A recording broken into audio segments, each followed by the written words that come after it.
കാലടി സംസ്കൃത സർവകലാശാല സിൻഡിക്കേറ്റിലേക്ക് അംഗങ്ങളെ നാമനിർദ്ദേശം ചെയ്ത് ഗവർണർ രാജേന്ദ്ര വിശ്വനാഥ് ഹർലേക്കർ. തിരുവനന്തപുരം സംസ്കൃത college retired principal doctor K Unnikrishnan Namboothiri ഉൾപ്പെടെ 4 പേരെയാണ് ഗവർണർ നോമിനേറ്റ് ചെയ്തത്. ചങ്ങനാശ്ശേരി NSS ഹിന്ദു കോളേജ് ചരിത്ര വിഭാഗം മേധാവി ഡോക്ടർ RS വിനീത്, തിരുവനന്തപുരം വനിതാ NSS കോളേജ് റിട്ടയർഡ് അധ്യാപിക doctor S Sreekaladevi, Alappuzha Sanathana Dharma college associate professor doctor DC Sindhu Antharjanam എന്നിവരാണ് മറ്റു 3 പേർ.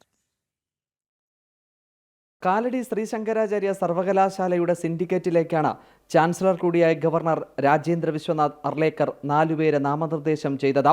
പൈതൃകരത്നം ഡോക്ടർ കെ ഉണ്ണികൃഷ്ണൻ നമ്പൂതിരി, സംസ്കൃത വിഭാഗം retired principal, Sanskrit college Thiruvananthapuram; doctor RS Vineeth, ചരിത്ര വിഭാഗം മേധാവി, NSS college Changanassery; doctor S Sreekaladevi, Indian philosophy വിഭാഗം retired associate professor, department of philosophy, NSS college for women Thiruvananthapuram; doctor S Sindhu Antharjanam, Indian ഭാഷാ വിഭാഗം associate professor, department of Malayalam and Sanskrit, Sanatana Dharma college Alappuzha എന്നിവരെയാണ് നാമനിർദ്ദേശം ചെയ്തത്. അടുത്തു ചേരുന്ന സർവകലാശാല സിൻഡിക്കേറ്റ് യോഗത്തിൽ പുതിയതായി നാമനിർദ്ദേശം ചെയ്ത അംഗങ്ങൾ ചുമതല ഏറ്റെടുക്കും.